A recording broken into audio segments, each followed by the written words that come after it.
Bonjour à tous et bienvenue dans une émission spéciale Prix de Cornulier. On prend la direction de l'hippodrome de Vincennes ce dimanche 19 janvier 2025 pour le sommet du trot monté tout au long de l'année sur l'hippodrome de Paris-Vincennes. Donc avec les 18 trotteurs, les meilleurs trotteurs au trot monté qui vont se retrouver sur les 2700 mètres de la grande piste pour cette épreuve dotée de 700 000 €. C'est la course à ne pas manquer pour les protagonistes et pour cet événement. Sachez que cette émission vous est proposée en partenariat avec The Turf, le numéro 1 des opérateurs sur les rapports des paris hippiques selon une étude menée récemment et au cours de 3 mois.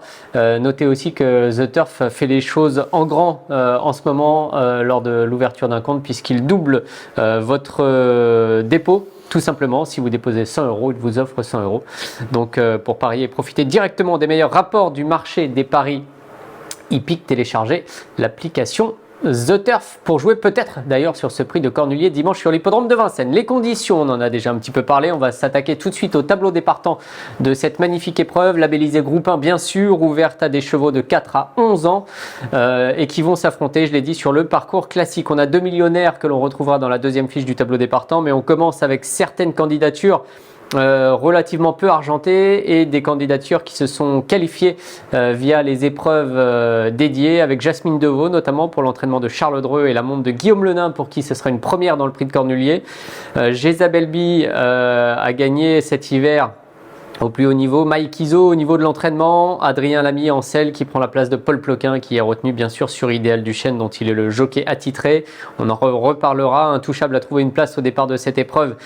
C'est l'entraînement d'Antoine Marion et la montre de François Lagadec. C'est également le cas de Jewel Campbell Fac qui était venu dans la liste des partants, ressorti et revenu finalement avec Damien Beaune son entraîneur. Gazelle de Val 7 sur 7 pour l'instant au trot monté, avec bien sûr Mathieu Mottier et l'entraînement d'Éric Lamberts, Kazakh jaune et bleu. On en reparlera et on la verra certainement beaucoup ce dimanche sur l'hippodrome de Vincennes.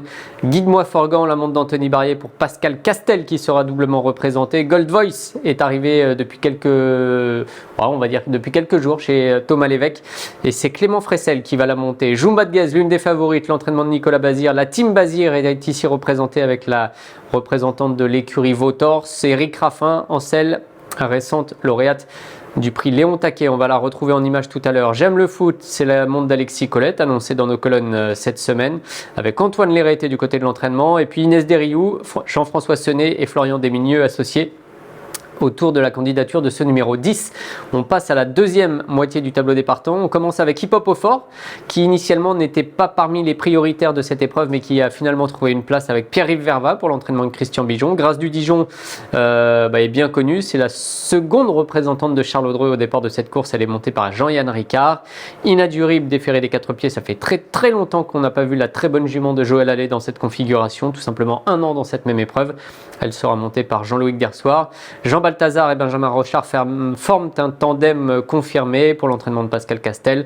Édition Gemma, Guillaume Martin en selle pour Marc Sassier. Hirondelle du Rib, c'est Noé Perron qui a conclu deuxième de cette épreuve l'année dernière sur la représentante déjà de Joël Allais. La championne de Julien Lemaire et de la famille Gage, Idéal Duchesne, sera bien sûr montée par Paul Ploquin et on termine avec un tandem inédit, celui formé par Grand Villesse Bleu d'un côté et Alexandre Abrivard, son jockey, de l'autre, pour l'entraînement de Pierre Lévesque et la Kazakh de Michel Gallier. Vous savez tout pour les 18 candidatures de ce prix de Cornulier. Je vous propose maintenant de rentrer dans le vif du sujet puisqu'on va faire ensemble le papier de la course.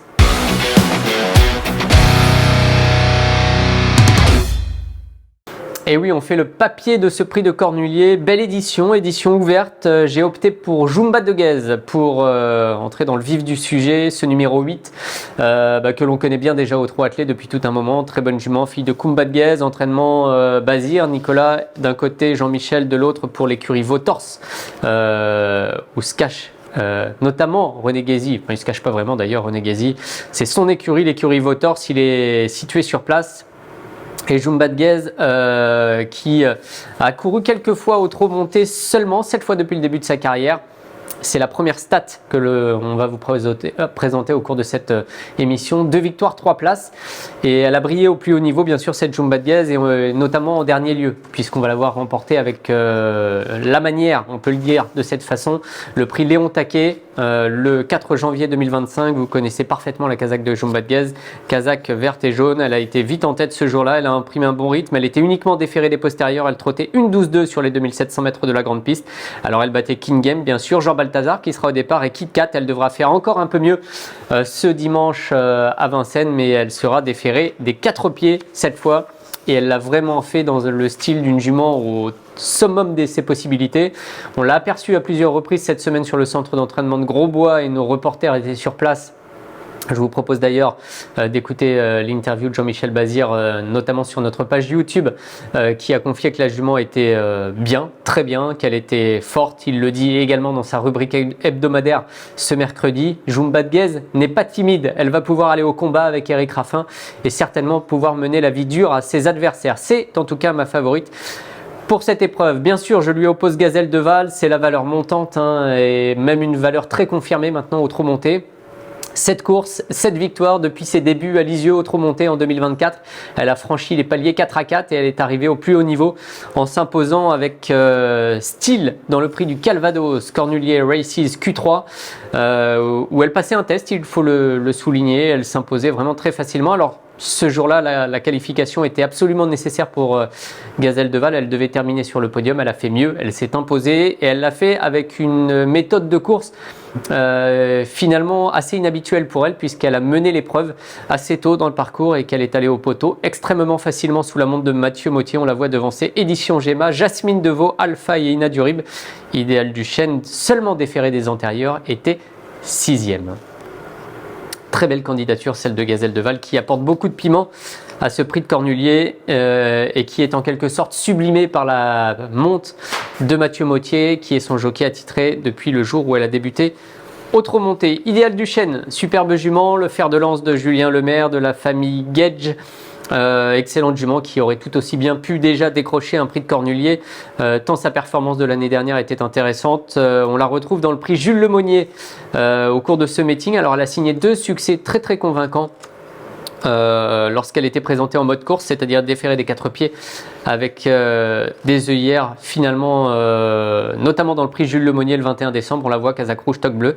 Avec Paul Ploquin, elle s'imposait à 9 pour 10, alors il a fallu résister aux attaques pour finir, notamment celle d'Intouchable qui a fini en trompe tout à l'extérieur. Elle a été chronométrée en 1:11 ce jour-là sur les 2175 mètres de la grande piste, Idéal du Chêne. Et on la sait tout aussi performante, voire encore un peu meilleure sur les parcours de longue haleine. Donc ça a l'air de bien se présenter. D'ailleurs, Julien Lemaire, qui a donné les derniers travaux de sa pensionnaire, avait l'air satisfait. Vous allez d'ailleurs pouvoir retrouver dans notre édition de samedi de Paris Turf un article consacré à Julien Lemaire, la candidature d'Idéal du Chêne, qui est rédigé par Bruno Jolivet. Ce jour-là, Grand Villesse Bleu était 3e et Gold Voice 4e. On retrouve un petit peu les mêmes que dans le prix Jules Lemonnier notamment, et ses différentes courses de référence. On enchaîne avec Ina Durib, excellente jument, très bonne jument cette Ina Durib, pas déférée des 4 pieds depuis le Cornulier de l'année dernière dans lequel elle se classait 4e. Ina Durib, c'est une championne aux jambes de cristal. Elle a notamment un genou qui l'a fait parfois un peu vaciller. Joël Allais veille au grain et la défaire des 4 pieds pour cette grande occasion. On va la revoir, on va se plonger dans nos souvenirs et notamment dans le prix Billy Billy le 17 décembre 2023 pour se remémorer à quel point cette Ina Durib peut être douée, bonne et redoutable lorsqu'elle se présente au sommet de son potentiel dans la spécialité du trot monté. C'était une époque en décembre 2023 où elle dominait ses adversaires, ses contemporains. Elle était proposée à 3 pour 10 dans le prix Billy Billy, qui était un groupe 1 bien sûr. Elle devançait Idéal du Chêne en rouge, In Love du Choquel en orange, qui aurait dû faire partie des principaux favoris de ce prix de Cornulier cette année, mais qui a finalement dû renoncer. It's de l'Armaker, Inshore, bref, c'était un lot de très grande qualité. Elle s'imposait, elle était âgée de 5 ans à cette époque, et donc évoluée parmi les meilleurs de sa génération, bien sûr. C'est une superbe jument cette Ina Durib, elle pourrait tout à fait remporter une course de ce style. Alors à noter que Joël Allais a opté pour des émojis orange pour ses 2 représentantes, Ina Durib bien sûr d'un côté et Hirondelle Durib de l'autre. Je termine mon quintet avec, bah oui, parce qu'il faut seulement en choisir 5, c'est presque un crève-cœur dans ce prix de Cornulier, tant les candidatures intéressantes sont présentes, avec Grand Villesse Bleu, le numéro 18, la plus riche, 1 411 000 € de gains pour la représentante de Michel Gallier, qui est entraînée, alors pas depuis ses débuts, mais quasiment par Pierre Lévesque. Superbe jument. Alors dans les groupes au trot monté et à Vincennes, ça fait beaucoup de critères associés les uns aux autres.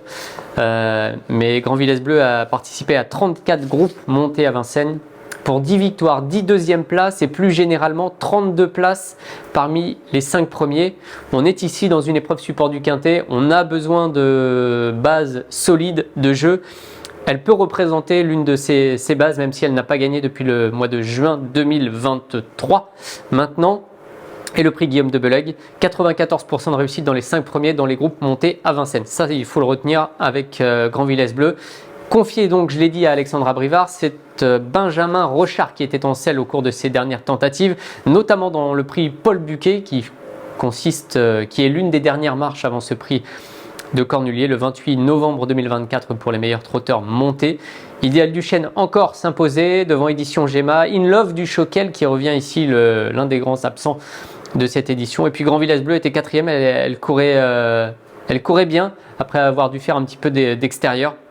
Granit Mélois était cinquième dans cette course. Donc Grand Villesse Bleu n'a pas gagné depuis un petit moment, mais elle fait partie de ceux, bien sûr, qui peuvent envisager l'une des 5 premières places. Voilà, c'est très ouvert hein, on peut presque tous les citer dans cette course. J'ai pas cité Jean Balthazar, j'ai pas cité Édition Gemma, Hirondelle du Rib qui s'est classé l'année dernière dans cette épreuve, Grâce du Dijon, Hip Hop au Fort. J'aime le foot qui a très bien couru aussi il n'y a pas si longtemps au trot monté. Gold Voice, Guillemot Forgan, Jewel Candle Fac qui fait partie des principaux regrets ici. Avec sa candidature un peu inattendue, je reviens un petit peu dessus, Intouchable, Isabelle B, Jasmine Debeau, bref, il y a beaucoup de possibilités et il faudra être inspiré et aussi très chanceux pour décrocher le quintet ce dimanche sur l'hippodrome de Vincennes. On va se retrouver une dernière fois, le temps pour moi de vous faire le récap chiffré de ce prono. On parlera bien sûr un petit peu de notre opérateur partenaire et puis bien sûr d'un conseil de jeu au cours de cette réunion.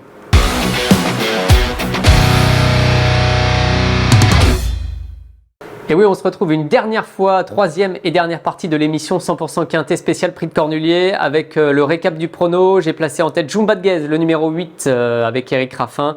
J'ai pas beaucoup hésité, en fait je suis convaincu de la positionner en tête de mon prono depuis sa victoire dans le prix Léon Taquet.